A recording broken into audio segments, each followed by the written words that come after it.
ನಮಸ್ತೆ, ನನ್ನ ಹೆಸರು GM ದರ್ಶನ್ ಅಂತ ಅಂದ್ಬಿಟ್ಟು ದೈಹಿಕ ಶಿಕ್ಷಕರು ಶ್ರೀ ಶಾಂತಮಲ್ಲ ದೇಶಿಕೇಂದ್ರ ಸ್ವಾಮಿ ಪ್ರೌಢಶಾಲೆ ನಾಗೇನಹಳ್ಳಿ.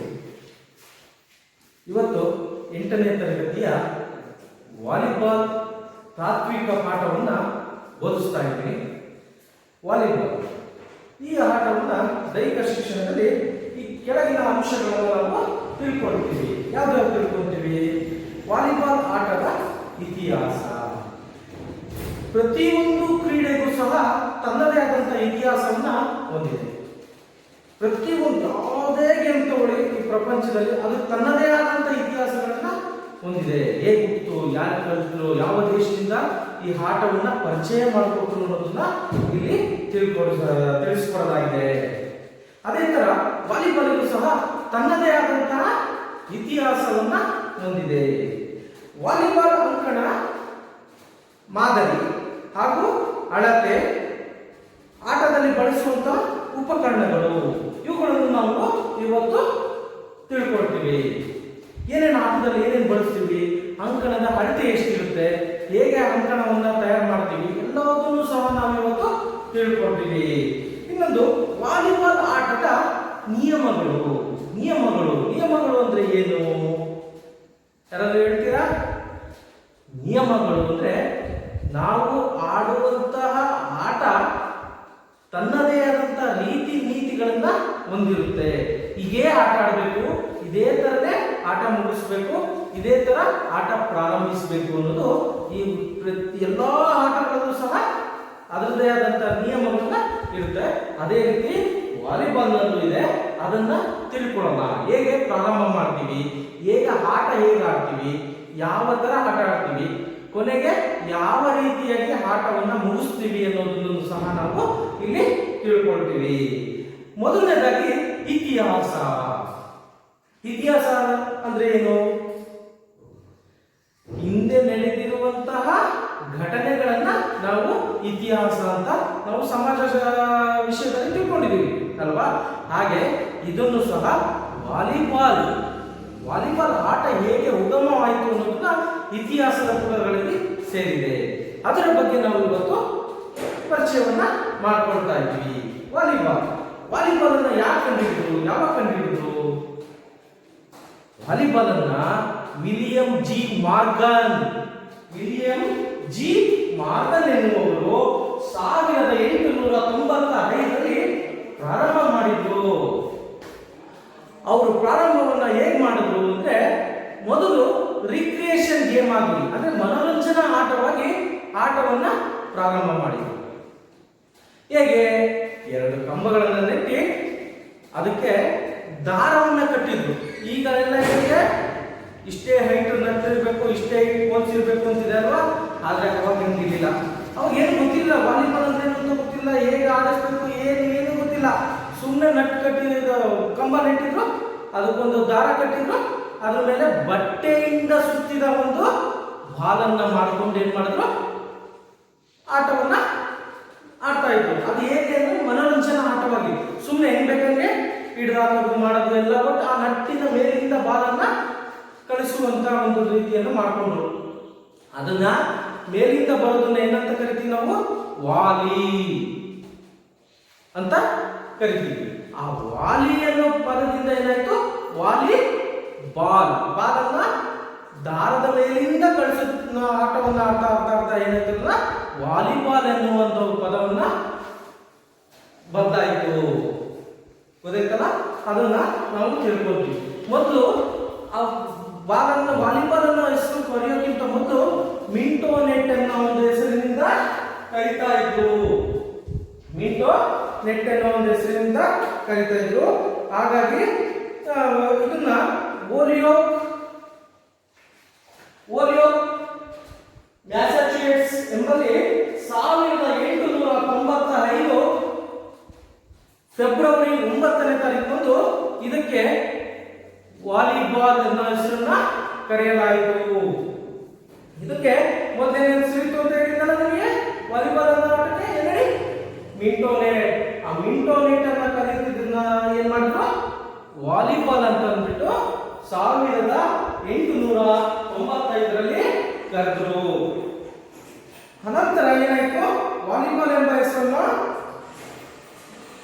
ಅದಾದ್ಮೇಲೆ 1986ರಲ್ಲಿ ಸ್ಪ್ರಿಂಗ್ಫೀಲ್ಡ್ ನ ವಿಶ್ವವಿದ್ಯಾನಿಲಯದ ಹೆಸರಾಂತ ಅಧ್ಯಾಪಕ ಆಲ್ಸ್ಪೆಡ್ ಅವರು ಈ ವಾಲಿಬಾಲ್ ಅನ್ನ ಹೆಸರನ್ನ ನಾಮಕರಣವನ್ನ ಮಾಡಿದ್ರು. ವಾಲಿಬಾಲ್ ಆಟ ಯಾವ ದೇಶದಲ್ಲಿ ಹುಟ್ಟಿದ್ದು? ಅಮೆರಿಕ ದೇಶದಲ್ಲಿ ಪ್ರಪ್ರಥಮವಾಗಿ ಅಲ್ಲಿ ವಿಲಿಯಂ ಜಿ ಮಾರ್ಗಲ್ ಅವರು ಕಂಡುಹಿಡಿದ್ರು. ಅದಕ್ಕೆ ವಾಲಿಬಾಲ್ ಹೆಸರನ್ನೆಲ್ಲ ಕೊಟ್ಟರು. ಅದು ಬರೀ ಅಮೆರಿಕ ಮಾತ್ರ ಸೀಮಿತನ ಈಗ ಇಲ್ಲ, ಇಡೀ ಪ್ರಪಂಚದಾದ್ಯಂತ ಹರಡಿತು. ಅದಕ್ಕೆಲ್ಲ ಈಗ ಹರಡಿತು. ಯಾರ ಪರಿಚಯವನ್ನು ಮಾಡಿಕೊಟ್ರು ವಾಲಿಬಾಲ್ನ? ಗೊತ್ತಿದೆಯಾ? ಇಲ್ಲ. ಈ ವಾಲಿಬಾಲ್ ಆಟವನ್ನ ಮೊದಲ ಬಾರಿಗೆ ಪರಿಚಯ ಮಾಡಿಕೊಟ್ಟರು YMCA ನವರು. ಅವರು ಪ್ರಪಂಚದಾದ್ಯಂತ ಹೋಗಿ ಪ್ರಚಾರವನ್ನ ಮಾಡಿದ್ರು. YMCA ಅಂದ್ರೇನು? Young man Christian association. ಇವರು ಒಂದು ಸಂಘಟನೆ, ದೈಹಿಕ ಶಿಕ್ಷಣ ಉತ್ತೇಜನಗೊಳಿಸುವಂತ ಒಂದು ಸಂಘಟನೆ. ಈ ಸಂಘಟನೆ ಏನ್ ಮಾಡ್ತು? ಇಡೀ ಪ್ರಪಂಚದಾದ್ಯಂತ ಹೋಗಿ ಪರಿಚಯವನ್ನ ಮಾಡಿಕೊಡ್ತು. ನಮ್ಮ ಭಾರತಕ್ಕೆ ಯಾವಾಗ ಬಂದಿದೆ ಅಂತ ಗೊತ್ತಿದೆಯಾ ನಿಮಗೆ? 1920ರಲ್ಲಿ ಈಗಿನ ಚೆನ್ನೈ, ಆಗಿನ ಹೆಸರು ಮದ್ರಾಸ್ಗೆ ಬಂದು ಪ್ರಥಮ ಬಾರಿಗೆ 1920ರಲ್ಲಿ ಪರಿಚಯವನ್ನು ಮಾಡಲಾಯಿತು. 1920ರಿಂದ ನಮ್ಮ ಭಾರತದಲ್ಲೂ ಸಹ ಏನಾಗಿದೆ? ವಾಲಿಬಾಲ್ ಅನ್ನೋದು ಆಟವನ್ನ ಆಡ್ತಾ ಬಂದಿದ್ದೀವಿ. ಆಮೇಲೆ ಈ ಆಟವನ್ನ ಯುರೋಪ್ಗೆ ಹೋಯಿತು. ಯಾವ ರೀತಿ ಹೋಯಿತು? ಬೇರೆ ದೇಶಗಳಿಗೆ, ಖಂಡಗಳಿಗೆ YMCA ಅವರು ಹಬ್ಸಿದ್ರು. ಆದ್ರೆ ಅಮೆರಿಕದಿಂದ ಎರಡನೇ ಮಹಾಯುದ್ಧಕ್ಕೆ ಹೋದಾಗ ಅಲ್ಲಿ ಅಮೆರಿಕದ ಸೈನಿಕರು ಬಿಡುವಿನ ಸಮಯದಲ್ಲಿ ಯುರೋಪ್ ಖಂಡದಲ್ಲಿ ಹೋಗಿ ಅಲ್ಲಿ ನೆಲೆಸಿರ್ತಾರಲ್ಲ ಯುದ್ಧ ಮಾಡೋದಕ್ಕೋಸ್ಕರ, ಆವಾಗ ಫ್ರೀ ಸಿಕ್ಕಿದಾಗ, ಸಮಯ ಸಿಕ್ಕಿದಾಗೆಲ್ಲ ವಾಲಿಬಾಲ್ ಅನ್ನ ಆಟ ಆಡ್ತಾ ಇದ್ರು. ಆ ವಾಲಿಬಾಲ್ ಆಟವನ್ನ ಆ ಸ್ಥಳೀಯ ಸೈನಿಕರುಗಳು ಏನ್ ಮಾಡ್ತಾ ಇದ್ರು ನೋಡಿ, ಆಟವನ್ನ ನೋಡಿ ಅವರು ಉತ್ತೇಜನಗೊಂಡು ಅವರು ಸಹ ಆಟವನ್ನ ಆಡೋದಕ್ಕೆ ಪ್ರಾರಂಭಿಸಿದ್ರು. ಇದ್ರಲ್ಲಿ ಏನೋ ಇದೆ, ಒಂಥರ ಮನೋರಂಜನವಾಗಿದೆ, ತುಂಬಾ ಚೆನ್ನಾಗಿದೆ, ಆಟ ಆಡೋದು ಅಂತಂದ್ಬಿಟ್ಟು ಏನ್ ಮಾಡಿದ್ರು, ಅವರು ಸಹ ಆಡ್ತಾ ಒಬ್ರಿಂದೊಬ್ರು ಆಡ್ತಾ ಏನಾಯ್ತು, ಈ ಒಂದು ವಾಲಿಬಾಲ್ ಆಟ ತುಂಬಾ ಪ್ರಸಿದ್ಧಗೊಂಡು. ಇದು ಏನೋ ಆಟವನ್ನ ಆಡ್ತಾ ಮಾಡಿದ್ರು. ನಂತರ 1916ರಲ್ಲಿ 3 ಸ್ಪರ್ಶಗಳ ನಿಯಮವನ್ನ ತಂದ್ರು. ಮೊದಲು ನೀ ಇಷ್ಟೇ ಕಚ್ಚಲ್ಲಿ ಕಳಿಸ್ಬೇಕು, ಆಟ ಆಡ್ಬೇಕು ಅನ್ನೋದಿರ್ಲಿಲ್ಲ, ಸುಮ್ಮನೆ ಹೆಂಗೋ ಆಡ್ತಾ ಇದ್ರು. ಆದ್ರೆ ಇದೊಂದು ಏನ್ ಮಾಡಿದ್ರು, ನಿಯಮಗಳನ್ನ ರೂಪಿಸ್ತಾ ಆಟ ಆಡ್ತಾ ನಿಯಮಗಳನ್ನ ನಮಗೆ ಗೊತ್ತಾಗುತ್ತೆ, ಏನ್ ತಪ್ಪು ಮಾಡ್ತಿದೀವಿ, ಏನ್ ಆಡ್ತಾ ಇದೆ ಅಂತಂದ್ಬಿಟ್ಟು ನಮಗೆ ಗೊತ್ತಾಗುತ್ತೆ. ಅದೇ ರೀತಿ ವಾಲಿಬಾಲ್ ಅಲ್ಲಿ ಈ 3 ಟಚ್ ಅಲ್ಲಿ ಕಳಿಸೋ ತರ ಇದ್ರೆ ಹೇಗೆ, ಅದನ್ನ ಯೋಚನೆ ಮಾಡಿದ್ರು. ಅದನ್ನ ಯಾವಾಗ ಮಾಡಿದ್ರು ನಿಯಮವನ್ನ ಅಂದ್ರೆ 1916ರಲ್ಲಿ 3 ಸ್ಪರ್ಶಗಳ ನಿಯಮವನ್ನ ತಂದ್ರು. 3 ಸ್ಪರ್ಶಗಳ ನಿಯಮವನ್ನ ತಂದ್ರು. ಆ ತಂದಾದ್ಮೇಲೆ ಏನ್ ಮಾಡಿದ್ರು, ನಂತರ ಅದನ್ನ ಯಾಕೆ ತಂದ್ರು ನಿಯಮಗಳನ್ನ? 1947ರಲ್ಲಿ FIVB ಅನ್ನೋ ಒಂದು ಸಂಘಟನೆ ಹುಟ್ಟುಕೊಳ್ತು. ಏನು? 1947ರಲ್ಲಿ FIVB ಅನ್ನೋ ಒಂದು ಸಂಘಟನೆ ಹುಟ್ಟುಕೊಂತು. ಏನದು ಸಂಘಟನೆ? FIVB ಅಂದ್ರೆ ವಾಲಿಬಾಲ್ ನ ಒಂದು ಸಂಘಟನೆ, ಅಂತಾರಾಷ್ಟ್ರೀಯ ಮಟ್ಟದಲ್ಲಿ ಏನು ಅವಾಗ ಜನಪ್ರಿಯಗೊಂಡಿತ್ತು. ಯಾವಾಗ 1895ರಿಂದ 1947ರವರೆಗೆ ಪ್ರಪಂಚದಾದ್ಯಂತ ಆಲ್ರೆಡಿ ಅದೇ ಏನಾಗಿತ್ತು, ತುಂಬಾ ಫೇಮಸ್ ಆಗಿತ್ತು ಈ ಆಟ ವಾಲಿಬಾಲ್ ಅನ್ನೋದು. ಆ ವಾಲಿಬಾಲ್ ಅನ್ನ ಆಟ ಆದಾಗ ಏನ ಮಾಡಿದ್ರು, ದೇಶಗಳೆಲ್ಲ ಕೂತ್ಕೊಂಡು ಏನ್ ಮಾಡಿದ್ರು, ಅವರು ಒಂದು ಸಂಘಟನೆಗಳನ್ನ ಮಾಡ್ಕೊಂಡ್ರು. ಅದಕ್ಕೆ ಏನಂತ ಕರಿತೀವಿ? FIVB ಅಂದ್ರೆ ಏನು? Volleyball FIVB federation of international de volleyball ಅಂತ ಹೆಸರನ್ನ ಕರೆದು, ಇದರ ಮೊದಲ ಅಧ್ಯಕ್ಷರು ಯಾರಾಗಿದ್ರು ಅಂದ್ರೆ ಪಾಲ್ ಲಿಬೌಡ್ ಎನ್ನುವರು ಮೊದಲ ಅಧ್ಯಕ್ಷರಾಗಿದ್ದರು. ಅರ್ಥ ಆಯ್ತಲ್ಲ ಮಕ್ಕಳೇ?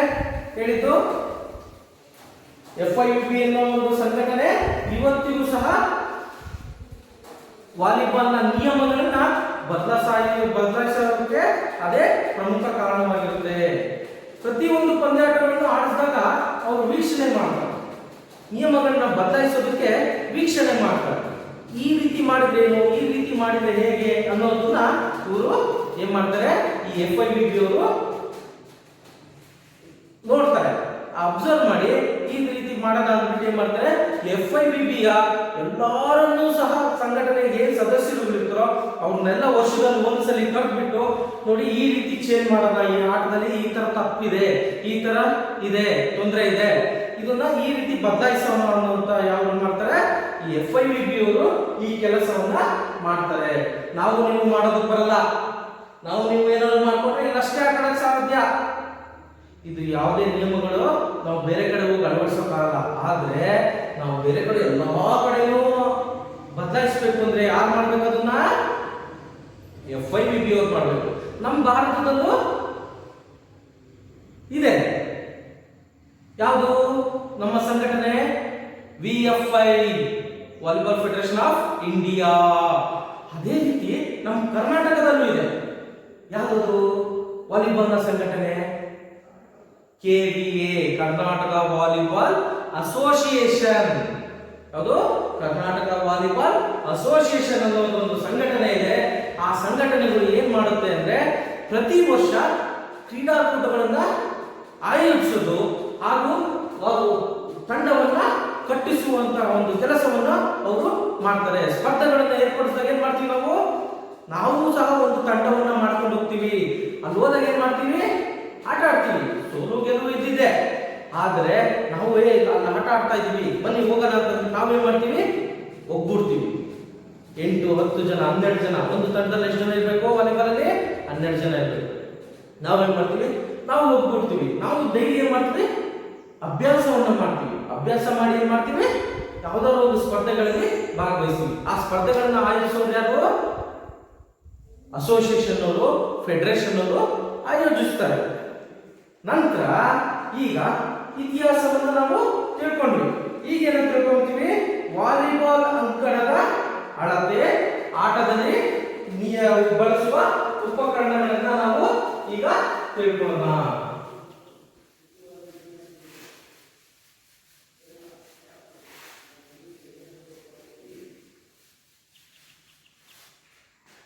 ಆಮೇಲೆ ಇನ್ನೊಂದು ಗೊತ್ತಾ ಮಕ್ಕಳೇ, 1964ರ ಟೋಕಿಯೋ ಒಲಿಂಪಿಕ್ಸ್ ನಲ್ಲಿ ಪ್ರಥಮ ಬಾರಿಗೆ ವಾಲಿಬಾಲ್ ಅನ್ನ ಸೇರಿಸಲಾಯಿತು.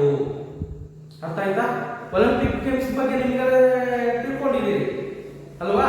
ಆ ಒಲಿಂಪಿಕ್ ಗೇಮ್ಸ್ ಏನು ಅಂತ ಎಲ್ಲ ಇತಿಹಾಸ ಎಲ್ಲ ಗೊತ್ತಿದೆ ನಿಮಗೆ. ಅದರಲ್ಲಿ 1964ರ ಟೋಕಿಯೋ ಒಲಿಂಪಿಕ್ಸ್ ನಲ್ಲಿ ವಾಲಿಬಾಲ್ ಆಟವನ್ನ ಪ್ರಥಮ ಬಾರಿಗೆ ಸೇರಿಸಿತು. ಈಗ ವಾಲಿಬಾಲ್ ಅಂಕಣದ ಅಳತೆ ಮತ್ತು ಬಳಸುವಂತಹ ಉಪಕರಣಗಳನ್ನ ನಾವು ತಿಳ್ಕೊಳ್ತೀವಿ. ನಾವು ಒಂದು ಅಂದಾಜಲ್ಲಿ ನಾವಿಲ್ಲಿ ಮಾರ್ಕಿಂಗ್ ಅನ್ನ ಮಾಡ್ತೀವಿ.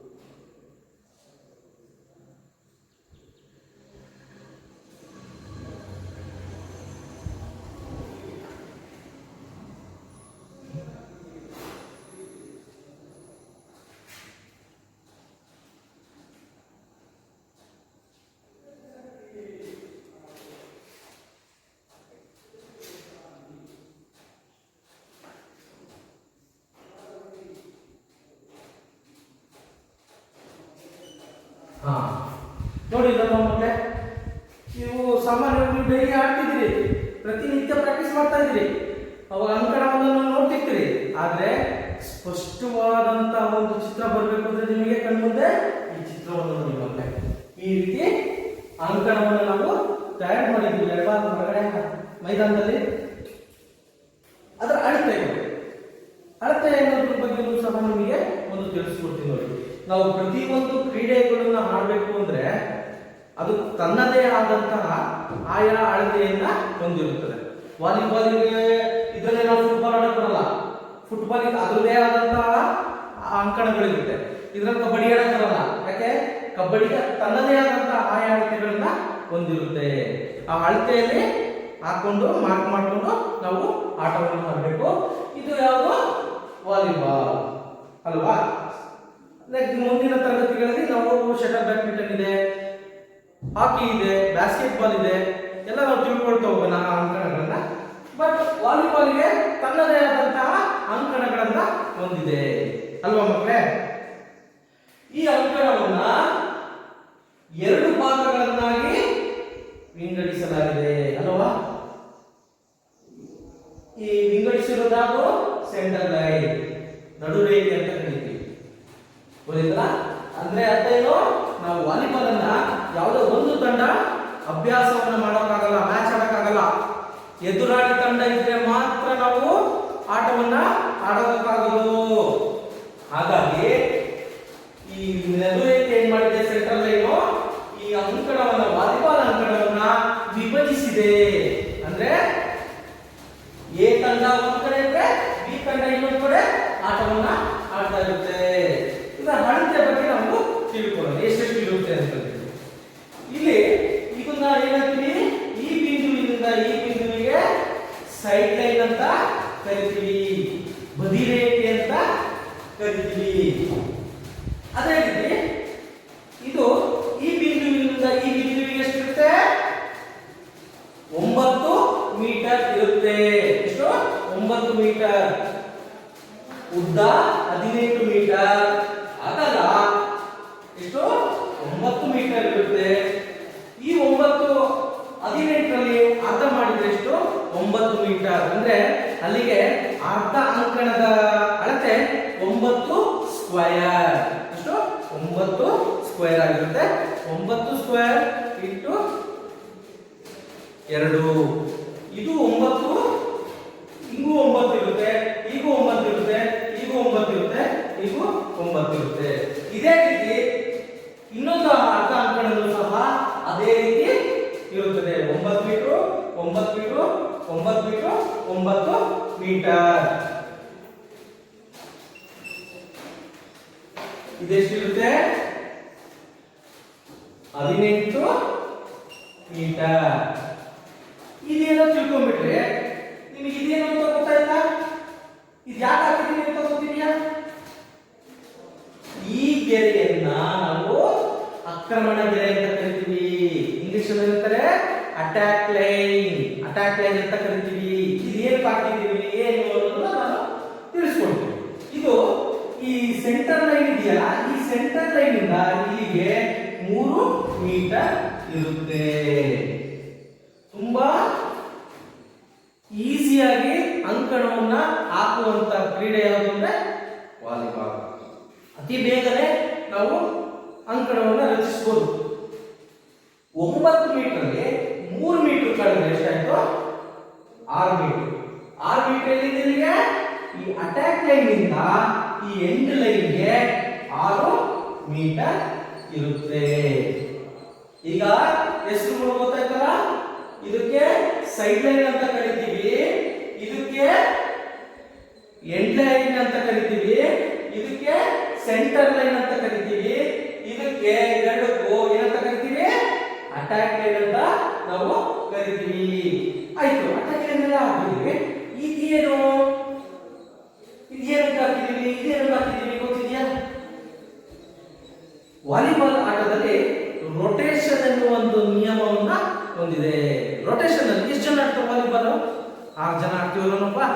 6 ಜನದಲ್ಲಿ ಇಲ್ಲಿ ಇದೇನು ಅಟ್ಯಾಕ್ ಇದೆಯಲ್ಲ, ಏನು ವಿಭಜಿಸಿದೆ ಅಂದ್ರೆ ಫ್ರಂಟ್ ಝೋನ್, ಬ್ಯಾಕ್ ಝೋನ್ ಅನ್ನೋದನ್ನ ವಿಭಜಿಸಿದೆ. ಅದು ಈ ಅಟ್ಯಾಕ್ ಇರಲಿಲ್ಲ ಅಂದ್ರೆ ನಮಗೆ ಫ್ರಂಟ್ ಝೋನ್, ಬ್ಯಾಕ್ ಝೋನ್ ನಮಗೆ ಗೊತ್ತಾಗ್ತಿಲ್ಲ.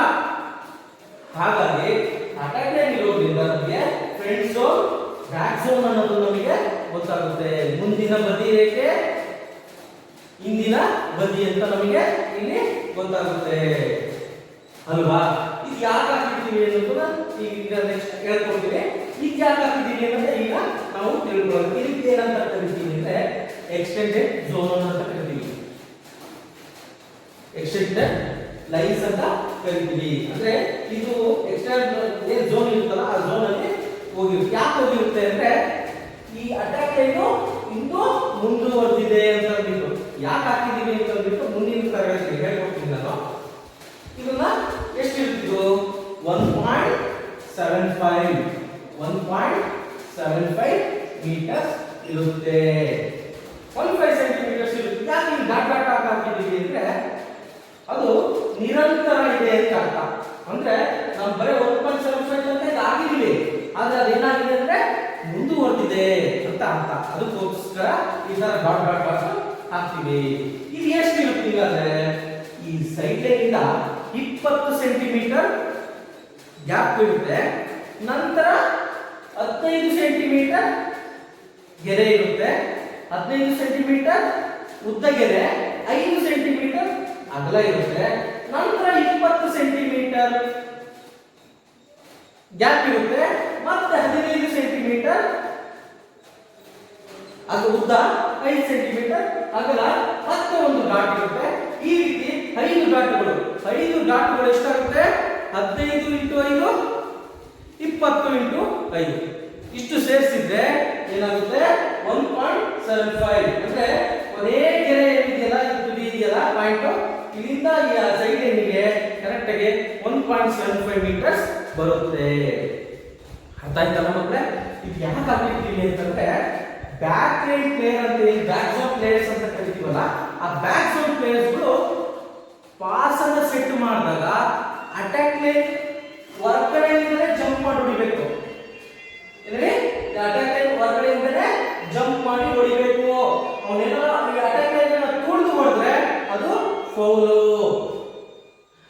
ಆಯ್ತು. ಈಗ ಏನು ಹಾಕಿದೀವಿ ಅಂದ್ರೆ ಈಗ ಹೇಳ್ತಾ ಇದ್ದೀನಿ ನೋಡಿ, ಈ ಅಟ್ಯಾಕ್ ಲೈನ್ ಇದೆ, ಈ ಬ್ಯಾಕ್ ಝೋನ್ ಪ್ಲೇಯರ್ ಇಲ್ಲಿಂದ ಬಂದು ಹೊಡಿಬಹುದು, ಚಾನ್ಸಸ್ ಇರುತ್ತೆ ಅಲ್ವಾ? ನಾನು ಹೊರಗಡೆಯಿಂದ ಬಂದು ಹೊಡಿತೀನಿ, ಅಟ್ಯಾಕ್ ಲೈನ್ ತುಳಿದೇ ಇಲ್ಲ ನಾನು ನೋಡ್ತಾರೆ, ಅವಾಗ ಏನ್ ಮಾಡ್ಬೇಕು ನಾವು? ಎಕ್ಸ್ಟೆಂಡೆಡ್ ಲೈನ್ ಇರುತ್ತಲ್ಲ, ಹಾಗಾಗಿ ಅವನು ಇಲ್ಲೆಲ್ಲೇ ಬಂದ್ರು ಎಕ್ಸ್ಟೆಂಡೆಡ್ ಲೈನ್ ಸಹ ಅಟ್ಯಾಕ್ ಲೈನ್ ಇದ್ದಂಗೆ ಇದು ಹೊರಗಡೆಯಿಂದ ನಾವು ಜಂಪ್ ಮಾಡಿ ಹೊಡೆದು ಇಳಿಬೇಕು. ನಾವೆಲ್ಲ ಎಕ್ಸ್ಟೆಂಡೆಡ್ ಲೈನ್ ಹಾಕಿಲ್ಲ ಅಂತಂದ್ರೆ ಅರ್ಥ ಏನು? ಅವನು ಹೊರಗಡೆಯಿಂದ ಬಂದು ಹೊಡೆಯೋಕೆ ಅವಕಾಶ ಇರುತ್ತೆ ಅಂತ ತಿಳ್ಕೊಂಡಿದೀವಿ ಅಲ್ವಾ? ಎಷ್ಟೆಷ್ಟು ಇರುತ್ತೆ ಅಂತ ಅಂದ್ಬಿಟ್ಟು ನಾವು ತಿಳ್ಕೊಂಡ್ವಿ. ಆಯ್ತು, ಇದೇನೋ ತಿಳ್ಕೊಂಡ್ವಿ. ನಟ್ ಕಟ್ಟುದು ಕಂಬ, ನಟ್ ಅನ್ನ ಕಟ್ತೀವಲ್ಲ ಆ ಕಂಬ ಎಷ್ಟು ಸೈಡ್ ಲೈನ್ನಿಂದ 1 ಮೀಟರ್ 50 ಸೆಂಟಿಮೀಟರ್ ಇಂದ 1 ಮೀಟರ್ ತನಕ ಇರುತ್ತೆ. ಇಲ್ಲೂ ಅಷ್ಟೇ 50 ಸೆಂಟಿಮೀಟರ್ ಇಂದ 1 ಮೀಟರ್ ತನಕ ದೂರದಲ್ಲಿ ಏನಿರುತ್ತೆ ಕಂಬವನ್ನ ನೆಡ್ತೀವಿ. ಕಂಬ ಎಷ್ಟು ಉದ್ದ ನೆಡ್ತೀವಿ? 2.55 ಮೀಟರ್ಸ್. ಎಷ್ಟು? 2.55 ಮೀಟರ್ಸ್ ಕಂಬವನ್ನ ಎರಡು ಬದಿಯಲ್ಲಿ ನೆಡ್ತೀವಿ. ಎಷ್ಟು ದೂರದಿಂದ? ಸೈಡ್ ಲೈನ್ ಇಂದ 50 ಸೆಂಟಿಮೀಟರ್ ಇಂದ 1 ಮೀಟರ್ ತನಕ ದೂರದವರೆಗೆ ನಾವು ಏನ್ ಮಾಡ್ತೀವಿ? ಕಂಬವನ್ನ ನೆಡ್ತೀವಿ. ಆದ್ರೆ ಇತ್ತೀಚಿನ ದಿನಗಳಲ್ಲಿ ನಿಯಮಗಳು ಏನ್ ಬರ್ತಾ ಇದೆ? ಕರೆಕ್ಟ್ 1 ಮೀಟರ್ ದೂರದಲ್ಲೇ ಇರಬೇಕು. ಇಲ್ಲೊಂದು ಮೀಟರ್ ದೂರ, ಇಲ್ಲೊಂದು ಮೀಟರ್ ದೂರ. ಎಷ್ಟಾಯ್ತು? ಈಗ ಎರಡು ಕಂಬಗಳು ಅಂತರ ಎಷ್ಟಾಯ್ತು? 9 1 10 10 1 11 ಮೀಟರ್ಗಳು ಏನಾಗುತ್ತೆ? ಕಂಬಗಳ ಅಂತರವನ್ನ ಇರುತ್ತೆ. ನಂತರ ಇದೇನು ನಾವು ತಿಳ್ಕೊಂಡ್ವಿ, ನಟ್ಟು ಕಟ್ತೀವಲ್ವಾ, ಆ ನಟ್ಟು ಸಹ ಏನಾಗಿರುತ್ತೆ ಅಂದ್ರೆ 10 ಮೀಟರ್ ಇರುತ್ತೆ. ಎಷ್ಟು ಮೀಟರ್? 9.5 10 ಮೀಟರ್ ತನಕ ನಟ್ಟು ಇರುತ್ತೆ. ಅರೆ ಕಂಬ 11 ಮೀಟರ್ ಇದೆ, ನಟ್ಟು ಮಾತ್ರ 10 ಮೀಟರ್ ಇದೆ ಅಂದ್ರೆ ಹೇಗೆ? 9.5 10 ಮೀಟರ್ ಇದೆ ಅಂತಂದ್ವಿ, ಹೇಗೆ? ಎಸ್, ಅದನ್ನು ತಿಳ್ಕೊಳ್ಳೋಣ. ನಟ್ಟನ್ನ ಎರಡೂ ಕಡೆ ದಾರವನ್ನ ವೈರನ್ನ ಕಟ್ಟಿರ್ತಾರೆ. ಆ ವೈರನ್ನ ಎಳೆದ್ಬಿಟ್ಟು ಕಂಬಗಳಿಗೆ ಕಟ್ತೀವಿ. ಅವಾಗ ಏನಾಗುತ್ತೆ? 10 ಮೀಟರ್ ನಟ್ಟಿದೆ ಅಂದ್ರೆ 9 ಮೀಟರ್ ಇಲ್ಲ ಆಯ್ತು, ಇನ್ನೂ ಅರ್ಧ ಮೀಟರ್ ಹೋಗುತ್ತೆ, ಇಲ್ಲೂ ಅಷ್ಟೇ ಅರ್ಧ ಮೀಟರ್ ಬರುತ್ತೆ. ಗೊತ್ತಾಯ್ತಲ್ಲ? ನಾವು ಕರೆಕ್ಟ್ 9 ಮೀಟರ್ ಕಟ್ಟಿದ್ರೆ ಏನಾಗುತ್ತೆ, ಒಂದ್ ಕಡೆ ಒಳಗೋಗುತ್ತೆ, ಒಂದ್ ಕಡೆ ಹೊರ ಬರುತ್ತೆ. ಈ ರೀತಿ ಆಗುವಂತ ಚಾನ್ಸಸ್ ಇರುತ್ತೆ. ಹಾಗಾಗಿ 12 ಮೀಟರ್ ಕಂಬ ಇರುತ್ತೆ, 10 ಮೀಟರ್ ನೆಟ್ ಇರುತ್ತೆ.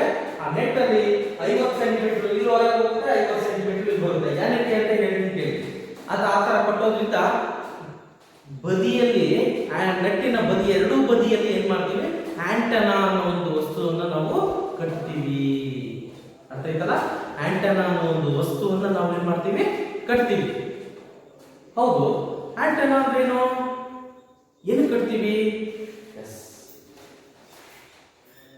ಇದರಿಂದ ಇಲ್ಲಿ ಬರುತ್ತೆ, ಇಲ್ಲೂ ಬರುತ್ತೆ, ಇಲ್ಲೂ ಬರುತ್ತೆ. ಎರಡೂ ಕಡೆ ಕಟ್ಟೋದ್ರಿಂದ ಏನಾಗುತ್ತೆ, ನಾವು ಆಡಿಯೋ ಸರ್ವಿಸ್ ಹೊರಗಡೆಯಿಂದ ಬಂದ್ರೆ ಏನ್ ಮಾಡ್ತೀವಿ, ಔಟ್ ಅಂತಾನೆ ಕೊಡ್ಬೇಕು.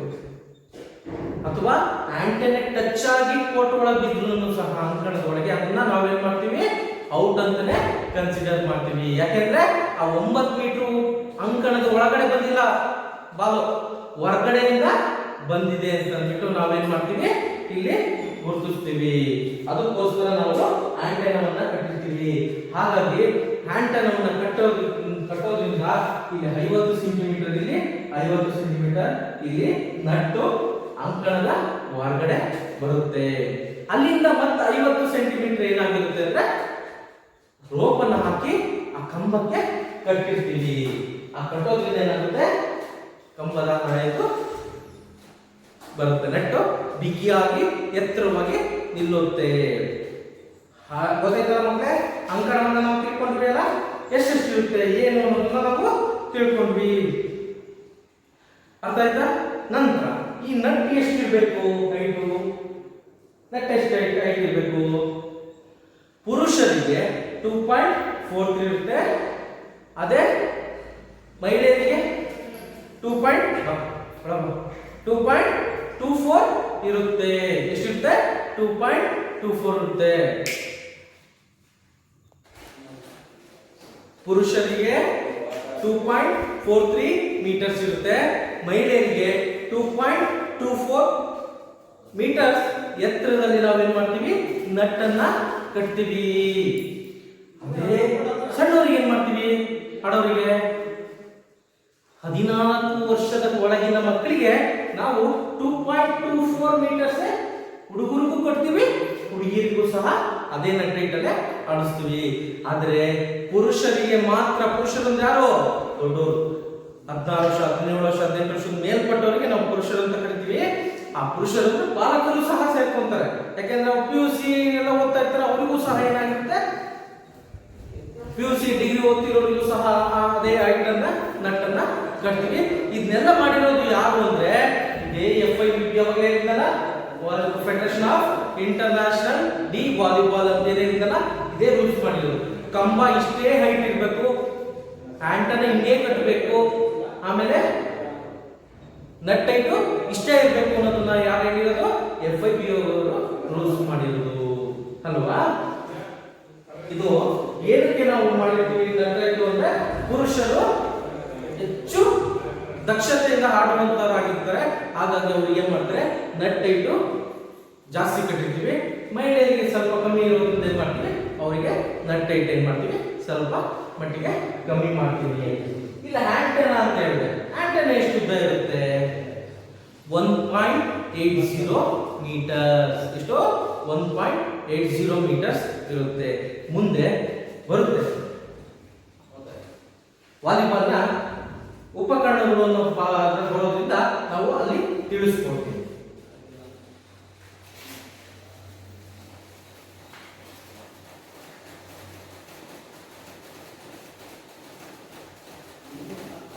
ವಾಲಿಬಾಲ್ ಆಟದಲ್ಲಿ ಬಳಸುವಂತ ಉಪಕರಣಗಳು ಯಾವ್ಯಾವು ಗೊತ್ತಾ ಮಕ್ಕಳೇ? ಏನೇನು ಬಳಸ್ತೀವಿ? ತುಂಬಾ ಈಸಿ ಇದೆ. ಏನೇನು ಬಳಸ್ತೀವಿ? ಬಾಲ್ ಬಹಳ ಇಂಪಾರ್ಟೆಂಟ್ ಆಗಿರುತ್ತೆ, ಬಾಲ್ ಬಳಸ್ತೀವಿ ಅಲ್ವಾ. ವಾಲಿಬಾಲ್ ಆಟದಲ್ಲಿ ಬಳಸುವ ಉಪಕರಣಗಳು.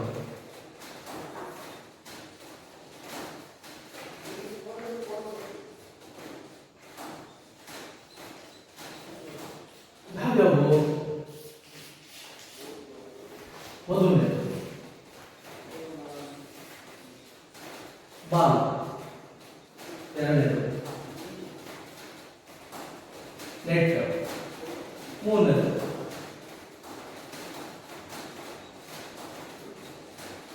ಕಂಬಗಳು ನಾಲ್ಕನೇದು,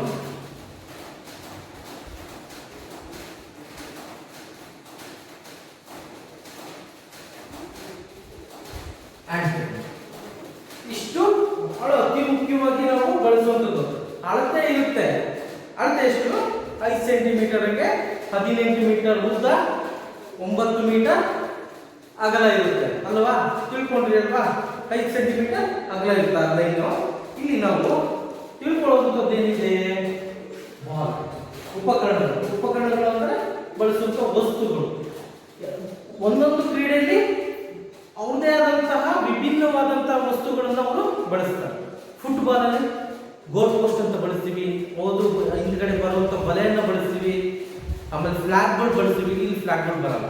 ಫ್ಲಾಗ್ ಬೋರ್ಡ್ ಬರುತ್ತೆ, ಯಾರು ತೀರ್ಪುಗಾರರ ಹತ್ರ ಇರುತ್ತೆ ಅಷ್ಟೇ, ಅದರ ಎಲ್ಲೂ ನೆಟ್ಟಿರಲ್ಲ. ವಾಲಿಬಾಲ್ ಬಾಲ್ ಯಾವ್ದ್ರಲ್ಲಿ ಮಾಡಿರ್ತಾರೆ? ಲೆದರ್ ಅಲ್ಲಿ ಮಾಡಿರ್ತಾರೆ. ಲೆದರ್ ಅಂದ್ರೆ ಚರ್ಮದಲ್ಲಿ ಮಾಡಿರ್ತಾರೆ. ಇಲ್ಲ ಸಿಂಥೆಟಿಕ್ ಅಲ್ಲಿ ತುಂಬಾ ಸ್ಮೂತ್ ಆಗಿ ಇರುವಂತದ್ದು ಮಾಡಿರ್ತಾರೆ. ರಫ್ ಆದ್ರೆ ಏನಾಗುತ್ತೆ? ಕೈಗಳಿಗೆ ಹೊಡ್ತಾ ಬಿಡೋದ್ರಿಂದ ತುಂಬಾ ಸ್ಮೂತ್ ಆಗಿ ಮಾಡಿರ್ತಾರೆ ಬಾಲ್. ಹೌದಾ? ತಿಳ್ಕೊಂಡಿರಲ್ವಾ? ಅವು ಯಾವ ಕಲರ್ ಇರುತ್ತೆ? ಒಂದು ಬಿಳಿ ಬಣ್ಣದಲ್ಲಿ ಇರುತ್ತೆ, ಇಲ್ಲ ಕಾಂಟ್ರಾಸ್ಟ್ ಕಲರ್ ಅಂತ ಕರಿತೀವಿ. ಎನಿ ಒಂದು ಕಾಂಟ್ರಾಸ್ಟ್ ಕಲರ್ ಅಂದ್ರೇನು? ನಾವು ಕಣ್ಣು ಮುಚ್ಕೊಂಡ್ಬಿಡೋರು ನಮಗೆ ಯಾವ್ದಾದ್ರು ಒಂದು ಬಣ್ಣ ಕಾಣುತ್ತಲ್ಲ, ಅದನ್ನ ಕಾಂಟ್ರಾಸ್ಟ್ ಕಲರ್ ಅಂತ ಕರಿತೀವಿ. ನಮಗೆ ತುಂಬಾ ಕಾಂಟ್ರಾಸ್ಟ್ ಕಲರ್ ಯಾವುದು ಅಂತಂದ್ರೆ ಹಳದಿ ಮತ್ತು ನೀಲಿ ಬಣ್ಣ ಕಾಂಟ್ರಾಸ್ಟ್ ಕಲರ್ ಆಗಿರುತ್ತೆ. ಹಾಗಾಗಿ ಏನ್ ಮಾಡ್ತಾರೆ?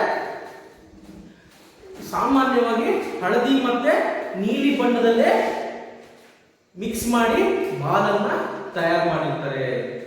ಗೊತ್ತಾಯ್ತಲ್ಲ? ಅದು ಎಷ್ಟಿರುತ್ತೆ? ತೂಕ ಎಷ್ಟಿರುತ್ತೆ? ತೂಕ 260ರಿಂದ 280 ಗ್ರಾಂವರೆಗೂ ತೂಕವನ್ನ ಹೊಂದಿರುತ್ತೆ. ಆಮೇಲೆ ಅದು ಸುತ್ತಳತೆ ಎಷ್ಟಿರುತ್ತೆ? ಸುತ್ತಳತೆ ಅಂದ್ರೆ ಗೊತ್ತಿದೆಯಲ್ಲ, ನೀವು ಗಣಿತದಲ್ಲೆಲ್ಲ ಗೊತ್ತಿದೆ ನಿಮಗೆ. ಸುತ್ತಳತೆ ಅಂದ್ರೆ ಏನು ಅಂತಂದ್ರೆ ಬಾಲ್ನ ಸರ್ಕಂಫರೆನ್ಸ್ ಅಂತ ಕರಿತೀವಿ. ಅದೆಷ್ಟಿರುತ್ತೆ? ಅದು 65 ಸೆಂಟಿಮೀಟರ್ನಿಂದ 67 ಸೆಂಟಿಮೀಟರ್ ವರೆಗೂ ಆ ಬಾಲ್ ಇರುತ್ತೆ. ಆ ಏನು 65 ಸೆಂಟಿಮೀಟರ್ ಇಂದ 67 ಸೆಂಟಿಮೀಟರ್ ಸರ್ಕಂಫರೆನ್ಸ್, ನಂತರ ಬಾಲಿನ ತೂಕ 260ರಿಂದ 280 ಗ್ರಾಮ್ ಇರುತ್ತೋ ಅದು ನಿಜವಾದ ವಾಲಿಬಾಲ್. ಅಥೆಂಟಿಕೇಟೆಡ್ ಆಗಿ ಆಡುಗಳು ಬಳಸುವಂತಹ ಉಪಯೋಗಕ್ಕೆ ಅರ್ಹವಾಗಿರುವಂತಹ ಬಾಲ್ ಅದಾಗಿರುತ್ತೆ. ಅಷ್ಟೇ ಗ್ರಾಮು, ಅಷ್ಟೇ ಸುತ್ತಳತೆ ಬಾಲ್ ಇರಬೇಕು. ನಾವು 60 ಸೆಂಟಿಮೀಟರ್ ಇದೆ ಸರ್, ಸಣ್ಣದಿದೆ ಬಾಲ್, ಏನು ತೊಂದರೆ, ಆಟ ಆಡ್ಬೋದು. ಆದ್ರೆ ಯಾವುದೇ ಪಂದ್ಯಾಟಗಳಲ್ಲಿ ಅದನ್ನು ಬಳಸೋದಿಲ್ಲ. ತೂಕದಲ್ಲೂ ಅಷ್ಟೇ. ತೂಕ ಯಾವಾಗ ಜಾಸ್ತಿ ಆಗುತ್ತೆ ಅಂದ್ರೆ ಏರ್ ಪ್ರೆಷರ್ ಜಾಸ್ತಿ ಹೋದಾಗ ಏನಾಗುತ್ತೆ? ಬಾಲು ವೆಯ್ಟ್ ಅನ್ಸುತ್ತೆ, ಅವಾಗ ರಫ್ ಆಗುತ್ತೆ, ಆಟ ಆಡಕ್ಕಾಗಲ್ಲ, ಕೈಗೆಲ್ಲ ಹೊಡ್ತಾ ಬಿಡುತ್ತೆ. ಹಾಗಾಗಿ ಏನ್ ಮಾಡ್ತಾರೆ? ಅದು ಬಾಲ್ನ ಏರನ್ನು ಸಹ ನಾವೇನ್ ಮಾಡ್ತೀವಿ? ತೂಕನ ಮಾಡಬೇಕಾಗುತ್ತೆ. ಎಷ್ಟು ತೂಕ? 0.30 ಇಂದ 0.35 ಪರ್ ಕೆಜಿ ಸೆಂಟಿಮೀಟರ್ ಅಂತ ನಾವು ಆ ಅಳತೆಯನ್ನ ವಾಲಿಬಾಲ್ ಅಲ್ಲಿ ಮಾಡ್ತೀವಿ. ಅಷ್ಟು ಪ್ರೆಷರ್ ಇದ್ರೆ ಮಾತ್ರ ಒಂದು ಉತ್ತಮವಾದ ಬಾಲು, ಆಟ ಆಡಕ್ಕೆ ಯೋಗ್ಯವಾದಂತಹ ಬಾಲು ಎಂದು ಕರೆಯಲ್ಪಡುತ್ತೆ. ನೆಟ್ ಬಾಲ್ ಬಗ್ಗೆ ತಿಳ್ಕೊಂಡ್ರಲ್ಲ, ಈಗ ನೆಟ್ ಅಂದ್ರೇನು? ಬಲೆ ಅಂದ್ರೆ ಗೊತ್ತಿದೆಯಲ್ಲ ಯಾವ್ದು ಏನು ಅಂತಂದ್ಬಿಟ್ಟು ನೋಡಿದ್ದೀರಲ್ವಾ? ಸಾಮಾನ್ಯವಾಗಿ ನಿಮಗೆಲ್ಲ ಗೊತ್ತು ನೆಟ್ ಅಂದ್ರೆ ಏನು ಅಂತಂದ್ಬಿಟ್ಟು. ಎರಡೂ ಕಂಬಗಳಿಗೆ ಆ ಕಡೆ ಈ ಕಡೆ ಬಿಗಿಯಾಗಿ ಕಟ್ಟಿ ಅದ್ರ ಮೇಲ್ಗಡೆಯಿಂದ ನಾವು ವಾಲಿಬಾಲ್ ಆಡೋದು ಅಂತ ನಿಮಗೆಲ್ಲ ಗೊತ್ತಿದೆ ಅಲ್ವಾ? ಈ ನಟ್ ಎಷ್ಟಿರುತ್ತೆ? ಹೇಗಿರುತ್ತೆ? ನಟ್ಟು ಅಗಲ 1 ಮೀಟರ್ ಇರುತ್ತೆ, ಉದ್ದ ನಿಮಗೆ ಯಾವಾಗಲೇ ಹೇಳಿದೆ ಎಷ್ಟು? 9.5 ಮೀಟರ್ನಿಂದ 10 ಮೀಟರ್ ನೆಟ್ ಉದ್ದ ಇರುತ್ತೆ. ಅದಕ್ಕೆ ಕೊನೆಯಲ್ಲಿ ಹಗ್ಗಗಳಿರುತ್ತೆ ಅಥವಾ ವೈರ್ ಇರುತ್ತೆ. ಆ ವೈರಿಂದ ಏನ್ ಮಾಡ್ತೀವಿ? ಎರಡೂ ಕಂಬಗಳಿಗೂ ಬಿಗಿಯಾಗಿ ಗಟ್ಟಿಯಾಗಿ ಕಟ್ತೀವಿ. ಅದಕ್ಕಿರುತ್ತೆ ಅಲ್ವಾ? ಆಯ್ತು, ಅದನ್ನ ಹೇಳಿದ್ರಿ ನಟ್ ಇಷ್ಟೇ ಇರುತ್ತೆ ಅಂತ. ಅದಕ್ಕೆ ಮಧ್ಯದಲ್ಲಿ ಇರುತ್ತಲ್ಲ ಬಾಕ್ಸ್, ಎಷ್ಟಿರುತ್ತದು? 10 ಸ್ಕ್ವೇರ್ ಸೆಂಟಿಮೀಟರ್ ಇರುತ್ತೆ. ಅಂದ್ರೆ ಒಂದು ಬಾಕ್ಸ್ 10 ಸೆಂಟಿಮೀಟರ್ ಇರುತ್ತೆ. ಉದ್ದ ಅಗಲ ಎರಡು ಸಹ 10 ಸೆಂಟಿಮೀಟರ್ ಹಂಗೆ ಪ್ರತಿ ಬಾಕ್ಸ್ ಇರುತ್ತೆ. ಗೊತ್ತಾಯ್ತಲ್ಲ? ಅಂದ್ರೆ ಎಷ್ಟು ಬಾಕ್ಸ್ ಬರುತ್ತೆ ಇಡೀ ನಟ್ಟಲ್ಲಿ? ಎಷ್ಟು ಬಾಕ್ಸ್ ಬರುತ್ತೆ ಹೇಳಿ? 1 ಮೀಟರ್ ನಟ್ಟು ಅಂದ್ರೆ ಅದರಲ್ಲಿ ಎಷ್ಟು ಬಾಕ್ಸ್ ಬರುತ್ತೆ? 10 ಬಾಕ್ಸ್ ಬರುತ್ತೆ. 10 × 100 ಎಷ್ಟಾಗ್ತದೆ? 1000 ಬಾಕ್ಸ್ಗಳು ಬರುತ್ತೆ. 10 ಮೀಟರ್ ನಟ್ಟಲ್ಲಿ 1000 ಬಾಕ್ಸ್ಗಳು ಬರುತ್ತೆ. ಅದೇ 9.5 ಮೀಟರ್ ನಟ್ಟಲ್ಲಿ 950 ಬಾಕ್ಸ್ಗಳು ಬರುತ್ತೆ. ಒಂದೊಂದು ಬಾಕ್ಸ್ ಎಷ್ಟಿದೆ ಅಂತ ಹೇಳಿದ್ದಲ್ಲ ನಿಮಗೆ? ಎಸ್, 10 ಸೆಂಟಿಮೀಟರ್ ಇರುತ್ತೆ ಪ್ರತಿಯೊಂದು ಬಾಕ್ಸು. ನಂತರ ಮೇಲ್ಗಡೆ ಒಂದು ಕೊನೆಯಲ್ಲಿ ನಟ್ಟಿಗೆ ಮೇಲ್ಗಡೆ ಒಂದು ಟೇಪ್ ಕಟ್ಟಿರ್ತೀವಿ. ಎಷ್ಟು ಇರುತ್ತದು? ಬಿಳಿ ಟೇಪ್ ಇರುತ್ತೆ. ನೋಡಿದ್ದೀರಲ್ಲ ವಾಲಿಬಾಲ್ ಅಲ್ಲಿ ಆ ಬಿಳಿ ಟೇಪ್ ಇರುತ್ತೆ. ಅದು 7 ಸೆಂಟಿಮೀಟರ್ ಇರುತ್ತೆ. ಎಷ್ಟು? 7 ಸೆಂಟಿಮೀಟರ್ ಇರುತ್ತೆ. ಕೆಳಗಡೆ ಇರುತ್ತಲ್ಲ, ಕೆಳಗಡೆ ಒಂದು ಬಿಳಿ ಪಟ್ಟಿ ಇರುತ್ತಲ್ಲ, ಅದು 5 ಸೆಂಟಿಮೀಟರ್ ಇರುತ್ತೆ. ಅದು ಯಾಕೆ ಬಿಳಿ ಬಣ್ಣದಲ್ಲೇ ಕಟ್ಟಿರ್ತಾರೆ ಅಂದ್ರೆ ಅದು ಕಾಂಟ್ರಾಸ್ಟ್ ಬಣ್ಣ ಅಂತ ನಾನು ನಿಮಗೆ ಹೇಳಿದೆ. ಬಾಲ್ ಯಾವ ಕಲರ್ ಇರುತ್ತೆ? ಹಳದಿ ಮತ್ತು ನೀಲಿ ಬಣ್ಣದಲ್ಲಿ ಇರುತ್ತೆ. ನಾವು ಆಟ ಆಡ್ಬೇಕಾದ್ರೆ ಏನಾಗುತ್ತೆ, ಯಾರು ನಟ್ಟು ಮುಟ್ಟಿದ್ರು ಇಲ್ಲ ಏನು ಎಲ್ಲ ಗೊತ್ತಾಗೋದು ನಮಗೆ ಅಲ್ಲಿ ಗೊತ್ತಾಗುತ್ತೆ. ಯಾಕೆ? ಬಿಳಿ ಬಣ್ಣ ನಟ್ಟು ಮೇಲ್ ಬ್ಲಾಕಿಗೆ ಅಥವಾ ಅಟ್ಯಾಕ್ ಮಾಡ್ಬೇಕಾದ್ರೆ ಏನಾಗುತ್ತೆ, ನಮಗೆ ಟಚ್ ಆಗುತ್ತೋ ಇಲ್ಲ ಬೇಗ ಗೊತ್ತಾಗುವಂತ ಬಣ್ಣ ಯಾವುದು ಅಂದ್ರೆ ಬಿಳಿ ಬಣ್ಣ ಆಗಿರೋದ್ರಿಂದ ಆ ಬಿಳಿ ಬಣ್ಣವನ್ನ ಟೇಪ್ಗೆ ಮೇಲೆ ಮತ್ತು ಕೆಳಗೆ ಕಟ್ಟಿರ್ತಾರೆ. ಅರ್ಥ ಆಯ್ತಲ್ಲ ಮಕ್ಕಳೇ? ಈ ಬಾಲ್ ಬಗ್ಗೆ ತಿಳ್ಕೊಂಡ್ವಿ, ಅಂಕಣದ ಬಗ್ಗೆ ತಿಳ್ಕೊಂಡ್ವಿ, ಬಾಲ್ ಬಗ್ಗೆ ತಿಳ್ಕೊಂಡ್ವಿ, ನೆಟ್ ಬಗ್ಗೆ ತಿಳ್ಕೊಂಡ್ವಿ. ಈಗ ಕಂಬಗಳು. ಈ ಕಂಬಗಳು ಏನಕ್ಕೆ ಕಂಬಗಳು? ಇದರ ಉಪಯೋಗ ಏನು? ಇದು ವಾಲಿಬಾಲ್ ಆಟದಲ್ಲಿ ಇದರ ಪಾತ್ರ ಏನು? ಅತಿ ಮುಖ್ಯವಾಗಿ ಬಹಳ ಇಂಪಾರ್ಟೆಂಟ್ ಆಗಿರೋದು ಕಂಬ ಇಲ್ಲ ಅಂದ್ರೆ ನಾವು ವಾಲಿಬಾಲೇ ಆಡಕ್ಕಾಗಲ್ಲ. ಯಾಕೆ? ನಟ್ ಕಟ್ಟಬೇಕು. ನಟ್ಟೆ ಇಲ್ಲ ಅಂದ್ರೆ ವಾಲಿಬಾಲ್ ಅನ್ನಿಸ್ಕೊಳ್ಳೋದಿಲ್ಲ. ಹಾಗಾಗಿ ಕಂಬಗಳು ಅತಿ ಮುಖ್ಯವಾಗಿ ಬೇಕೇ ಬೇಕು. ಎಷ್ಟು ಉದ್ದ ಇರಬೇಕು? ನೆಲದಿಂದ ಮೇಲಿನವರೆಗೆ 2.55 ಮೀಟರ್ಸ್ ಬೇಕು. ಎಷ್ಟು? 2.55 ಮೀಟರ್ಸ್.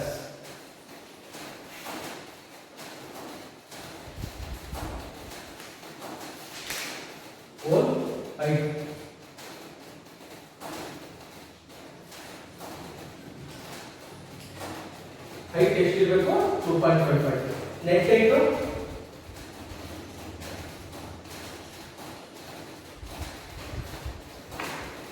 2.44 meters. Then 2.24 meters.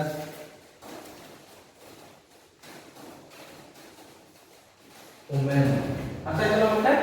ಕಂಬದ ಹೈಟು 2.55 ಇರುತ್ತೆ. ನೆಟ್ ಹೈಟು 2.44 ಅಂದ್ರೆ 2.44 ಮೀಟರ್ ಪುರುಷರಿಗೆ ಇರುತ್ತೆ. ಮಹಿಳೆಯರಿಗೆ 2.44 ಇರುತ್ತೆ. ಅರ್ಥ ಆಯ್ತಲ್ಲ ಮತ್ತೆ? ಕಂಬ ಎಷ್ಟು ಇರಬೇಕು ಅಂತ ಗೊತ್ತಾಯ್ತಲ್ವಾ? ನಂತರ ಆಂಟೆನಾ ಎಷ್ಟಿರಬೇಕು? ಆಂಟೆನಾ ಹೈಟು 1.80 ಇರುತ್ತೆ. ಇದು ಎಲ್ಲಿ ಕಟ್ತೀವಿ ಅನ್ನೋದು ನಿಮಗೆ ಅವಾಗ ಹೇಳಿದೆ. ಎರಡೂ ಬದಿಯನ್ನು ಕಟ್ತೀವಿ. ನಟ್ಟಿಗೆ ಹೆಂಗ್ ಕಟ್ತೀವಿ ಅಂದ್ರೆ ನಟ್ಟು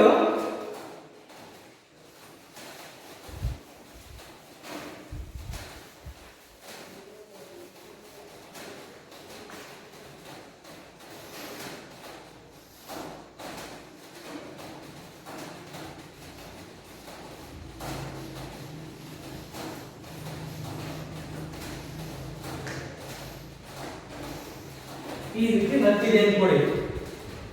ಇಲ್ಲಿ ಸೈಡ್ ಲೈನ್ ಬರೋದ್ರಿಂದ ಇಲ್ಲಿ ಬರುತ್ತೆ ಅನ್ಕೊಳ್ಳಿ. ಸೈಡ್ ಲೈನ್ ನಾವು ಇಲ್ಲಿ ಕಟ್ತೀವಿ ಅಂದ್ರೆ ಇಲ್ಲಿ ಕೆಳಗಿಂದ ಉದ್ದಕ್ಕೂ ನೆಟ್ಟಿನ ಮೇಲೆ ಕಟ್ತೀವಿ. ಇಲ್ಲೂ ಅಷ್ಟೇ ನಾವೇನ್ ಮಾಡ್ತೀವಿ, ಉದ್ದುಗೆ ಆಂಟೆನಾ ಕಟ್ತೀವಿ. ನೆಟ್ ಎಷ್ಟು ಅಗಲ ಇರುತ್ತೆ ಅಂತ ಹೇಳಿದ್ರೆ 1 ಮೀಟರ್ ಇರುತ್ತೆ. ಆಂಟೆನಾ ಇಟ್ಟು ಹೇಳಿ 80 ಇರುತ್ತೆ. ಅಂದ್ರೆ ಇದು 1 ಮೀಟರ್ ಆಯ್ತು, ನೆಟ್ಟಿನ ಮೇಲೆ 80 ಸೆಂಟಿಮೀಟರ್. ಗೊತ್ತಾಯ್ತಲ್ಲ? ಇದು ಹೈಟ್ ಎಷ್ಟು? 80 ಸೆಂಟಿಮೀಟರ್ ಇಲ್ಲ, ಇದು ಕಾಣ್ಕೊಳ್ಳೋದು ಇಲ್ಲಿ 1 ಮೀಟರ್ ನೆಟ್ ಆಂಟೆನಾ ಈ ನೆಟ್ಟಲ್ಲಿ ಇರುತ್ತೆ, ಈ 80 ಸೆಂಟಿಮೀಟರ್ ಇರುತ್ತೆ. ಅಂದ್ರೆ ನಾವು ಕಳಿಸುವಂತಹ ಬಾಲು ಇದು ವಾಲಿಬಾಲ್ ಅಂದ್ರೆ ನಾವು ಕಳಿಸುವಂತಹ ಬಾಲ್ ಈ ಕಡೆ ಹೋದ್ರೆ ಏನಾಗುತ್ತೆ? ಫೌಲ್. ನಾವು ಹೊಡೆದಂತ ಬಾಲು ಈ ಎರಡು ಆಂಟೆನಾದ ಒಳಗಡೆಯಿಂದಲೇ ಬಾಲ್ ಹೋದ್ರೆ ಮಾತ್ರ ಅದು ಆಡಲು ಯೋಗ್ಯವಾಗಿರುತ್ತೆ. ಇಲ್ಲ ಅಂದ್ರೆ ಅದು ಎದುರಾಳಿ ತಂಡಕ್ಕೆ ಅಂಕವನ್ನ ನೀಡಲಾಗುತ್ತದೆ. ತಿಳ್ಕೊಂಡ್ರಲ್ವಾ? ಆಟದ ಈಗ ಸಾಮಾನ್ಯ ನಿಯಮಗಳನ್ನ ನಾವು ತಿಳ್ಕೊಳ್ಳೋಣ. ಉಪಕರಣಗಳೆಲ್ಲ ತಿಳ್ಕೊಂಡಲ್ಲ, ಅಂಕಣದ ಬಗ್ಗೆ ತಿಳ್ಕೊಂಡ್ವಿ, ಇತಿಹಾಸ ತಿಳ್ಕೊಂಡ್ವಿ, ನಂತರ ಆಟದಲ್ಲಿ ಬಳಸುವಂತಹ ಉಪಕರಣಗಳ ಬಗ್ಗೆ ತಿಳ್ಕೊಂಡ್ವಿ. ಇದು ಬೇಸಿಕ್ ಆಗಿ ಇರುವಂತಹ ಆಟದ ಉಪಕರಣಗಳು. ಗೊತ್ತಾಯ್ತಲ್ಲ?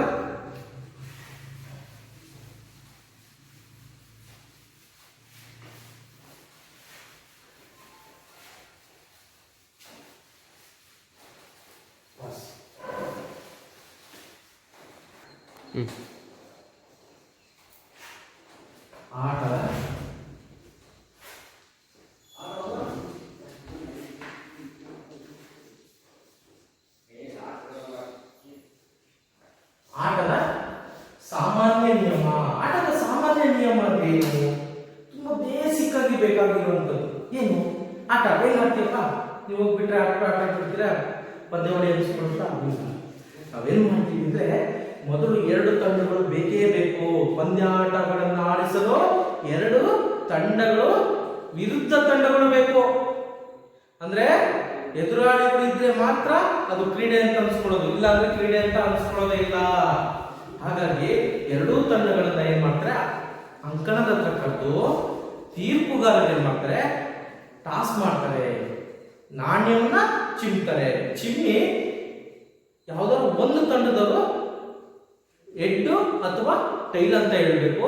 ಅವ್ರಿಗೆ ಯಾರು ಹೆಡ್ ಅಂತ ಹೇಳಿರ್ತಾರೋ ಆ ಹೆಡ್ ಬಿತ್ತು ಅಂದ್ರೆ ಅವನಿಗೆ ಚಾನ್ಸ್ ಕೊಡ್ತಾರೆ. ಏನ್ ಚಾನ್ಸ್ ಕೊಡ್ತಾರೆ? ಒಂದು ಸರ್ವಿಸ್ ಮಾಡಕ್ ಚಾನ್ಸ್ ಕೊಡ್ತಾರೆ, ಇಲ್ಲ ರಿಸೀವಿಂಗಿಗೆ, ಇಲ್ಲ ಕೋರ್ಟ್ ಅನ್ನ ಅಂಕಣವನ್ನ ಆಯ್ಕೆ ಮಾಡ್ಕೊಳ್ಳೋದಕ್ಕೆ ಅವರಿಗೆ ಅವಕಾಶವನ್ನ ಮಾಡಿಕೊಡ್ತಾರೆ. ಗೊತ್ತಾಯ್ತಾರೆ? ಹೀಗೆ ಪ್ರಾರಂಭವನ್ನ ಮಾಡ್ತಾರೆ. ಸರ್ವಿಸ್ ಅನ್ನ ಯಾರು ಅಂಕಣವನ್ನ ತಗೊಂತಾರೋ, ಯಾವ ತಂಡದವರು ನಾಣ್ಯ ಚಿಮ್ಮಿಕೆಯಲ್ಲಿ ಗೆದ್ದು ಅವರು ಅಂಕಣ ತಗೊಂತಾರೋ ಅದು ಎದುರಾಳಿ ತಂಡಕ್ಕೆ ಹೇಳ್ತಾರೆ, ಅವಕಾಶ ಕೊಡ್ತಾರೆ. 2ನೇ ಅವಕಾಶ ಏನ್ ಬೇಕಪ್ಪ ನಿನಗೆ ಅಂದ್ರೆ ಬಾಲನ್ನ ರಿಸೀವ್ ಮಾಡ್ತಿರೋ ಅಥವಾ ಸರ್ವಿಸ್ ಮಾಡ್ತಿರೋ ಅಂತ. ಅವ್ನು ರಿಸೀವ್ ಮಾಡ್ತೀವಿ ಅಂದಾಗ ಅಂಕಣ ಯಾರು ತಗೊಂಡಿರ್ತಾರೋ ಅವನಿಗೆ ಸರ್ವಿಸ್ ಕೊಡ್ತಾರೆ. ಅಥವಾ ಯಾರು ನಾಣ್ಯ ಚಿಮ್ಮಿಕೆಯಲ್ಲಿ ಗೆದ್ದಿರ್ತಾರೋ ಅವನು ನಾನು ಸರ್ವಿಸ್ ತಗೊಂತೀನಿ ಅಂದ್ರೆ ಇನ್ನೊಂದು ತಂಡಕ್ಕೆ ಆಯ್ಕೆ ಯಾಕೆ ಕೊಡ್ತಾರೆ, ಅಂಕಣವನ್ನು ಯಾವ ಅಂಕಣ ಬೇಕಪ್ಪ ನಿನಗೆ ಅಂತ ಕೇಳಿ ಆ ಅಂಕಣವನ್ನು ಅವರಿಗೆ ಕೊಡ್ತಾರೆ. ಅರ್ಥ ಆಯ್ತಲ್ಲ ಮಕ್ಕಳೇ? ಈ ರೀತಿ ನಾಣ್ಯ ಚಿಮ್ಮಿಕೆ ಮಾಡ್ತಾ ಸರ್ವಿಸ್ ಅನ್ನ ಯಾವ ತಂಡದವರು ಸರ್ವಿಸ್ ಬೇಕು ಅಂತ ಕೇಳಿರ್ತಾರೋ ಆ ತಂಡಕ್ಕೆ ಸರ್ವಿಸ್ ಅನ್ನ ಕೊಡ್ತಾರೆ. ಆ ತಂಡ ಏನ್ ಮಾಡ್ಬೇಕು, ಮೊದಲನೇ ಸರ್ವಿಸ್ ಅನ್ನ ಮಾಡ್ಬೇಕಾಗಿರುತ್ತೆ. ಸರ್ವಿಸ್ ಅನ್ನ ಹೇಗೆ ಮಾಡ್ಬೇಕು ಅಂದ್ರೆ ಬಾಲನ್ನ ಟಾಸ್ ಮಾಡುವುದರ ಮೂಲಕ ಸರ್ವಿಸ್ ಅನ್ನ ಪ್ರಾರಂಭಿಸ್ತಾರೆ. ಸರ್ವಿಸ್ ಅಲ್ಲಿ 3 ವಿಧ ಇದೆ. ಯಾವ್ಯಾವ ವಿಧ? ಒಂದು ಈಸಿ ಸರ್ವಿಸ್ ಅಂದ್ಬಿಟ್ಟು. ಈಸಿ ಸರ್ವಿಸ್ ಅಂದ್ರೆ ಕೈ ಕೆಳಗೆ ಅಂಡರ್ ಆರ್ಮ್ ಸರ್ವಿಸ್ ಅಂತ ಕರಿತೀವಿ. ಏನಂತ ಕರಿತೀವಿ? ಈಸಿ ಸರ್ವಿಸ್ ಅಂದ್ರೆ ಅಂಡರ್ ಆರ್ಮ್ ಸರ್ವಿಸ್ ಅಂತ. ಸ್ಪೆಸಿಫಿಕ್ ವರ್ಡ್ ಯಾವುದು ವಾಲಿಬಾಲ್ ಅಲ್ಲಿ? Under arm service. Under arm ಅಂದ್ರೆ ಏನು? ಆರ್ಮ್ ಇಂದ ಕೆಳಗಿಂದ ಮಾಡುವಂಥದ್ದು. ಬಾಲ್ನ ಟಾಸ್ ಮಾಡಿ ಹೊಡೆಯುವಂಥದ್ದನ್ನ ಅಂಡರ್ ಆರ್ಮ್ ಸರ್ವಿಸ್ ಅಂತ ಕರಿತೀವಿ. ಇನ್ನೊಂದು ಫ್ಲೋಟಿಂಗ್ ಸರ್ವಿಸ್ ಅಂತ ಕರಿತೀವಿ. ಫ್ಲೋಟಿಂಗ್ ಸರ್ವಿಸ್ ಅಂತಂದ್ರೆ ಬಾಲನ್ನ ಆರಿಸಿ ಹೊಡಿತೀವಿ. ಅದಕ್ಕೆ ಇನ್ನೊಂದು ಅರ್ಥವಿದೆ, ಏನು? ಟೆನ್ನಿಸ್ ಸರ್ವಿಸ್ ಅಂತ ಸಹ ಕರಿತೀವಿ. ಟೆನ್ನಿಸ್ ಸರ್ವಿಸ್ ಅಂದ್ರೆ ಬಾಲನ್ನ ಮೇಲೆ ಆರಿಸ್ಕೊಂಡು ನಮ್ಮ ತಲೆಯಿಂದ ಮೇಲೆಗಡೆ ಬಾಲನ್ನು ಹಿಡಿದು ಹೊಡೆಯುವುದಕ್ಕೆ ಸರ್ವಿಸ್ಗೆ ಅದಕ್ಕೆ ಹೇಳ್ತೀವಿ. ಇನ್ನೊಂದು ಸರ್ವಿಸ್ ಇದೆ. 3 ಸರ್ವಿಸ್, ಒಂದು 2 ಆಯ್ತಲ್ವಾ? ಇನ್ನೊಂದು ಸರ್ವಿಸ್ ಯಾವ್ದಿದೆ ಅಂದ್ರೆ ಬಾಲನ್ನ ಆರಿಸ್ಕೊಂಡು ಎಂಡ್ ಲೈನ್ ನ ಹೊರಗಡೆಯಿಂದ ಜಂಪ್ ಮಾಡಿ ಸರ್ವಿಸ್ ಅನ್ನ ಎಲ್ಲಿ ಎದುರಾಳಿ ತಂಡದ ಅಂಕಣದಲ್ಲಿ ಸ್ಥಳ ಇರುತ್ತೋ ಅಲ್ಲಿ ಹುಡುಕಿ ಹೊಡೆಯೋದನ್ನ ಏನಂತ ಕರಿತೀವಿ, ಜಂಪ್ ಸರ್ವಿಸ್ ಅಥವಾ ಜಂಪಿಂಗ್ ಸರ್ವಿಸ್ ಅಂತ ನಾವು ಕರಿತೀವಿ. ಅಂದ್ರೆ ಜಂಪ್ ಮಾಡಿ ಏರಲ್ಲಿ ನಿಂತ್ಕೊಂಡು ಬಾಲ್ ಅನ್ನ ಹೊಡೆಯೋದಕ್ಕೆ ನಾವು ಏನಂತೀವಿ, ಜಂಪ್ ಸರ್ವಿಸ್ ಅಂತ ಕರಿತೀವಿ. ಮತ್ತೆ ಗೊತ್ತಾಯ್ತಲ್ಲ, ಇದು ಸಾಮಾನ್ಯ ನಿಯಮ ಆಗಿರುತ್ತೆ. ಇದೇ ರೀತಿ ಇನ್ನು ತುಂಬಾನೇ ನಿಯಮಗಳಿದೆ. ಇನ್ನು ಮುಂದಿನ ತರಗತಿಯಲ್ಲಿ ನಾವು ಆ ನಿಯಮಗಳ ಬಗ್ಗೆ ತಿಳ್ಕೊಳ್ಳೋಣ ಮಕ್ಕಳೇ. ನಾನು ಈ ಪಾಠ ಮಾಡಿರೋದನ್ನ ನೀವು ಸಹ ಮನೆಯಲ್ಲಿ ಕೂತ್ಕೊಂಡು ಓದ್ಬಿಟ್ಟು ಯಾವುದಾದರೂ ಅನುಮಾನ ಇದ್ದರೆ ದಯಮಾಡಿ ನನ್ನ ಹತ್ರ ಬಂದು ಕೇಳಿ, ನಾನು ಅದಕ್ಕೆ ಬಗೆಹರಿಸ್ತೀನಿ ನಿಮ್ಮ ಅನುಮಾನಗಳನ್ನು. ದಯವಿಟ್ಟು ವಂದನೆಗಳು.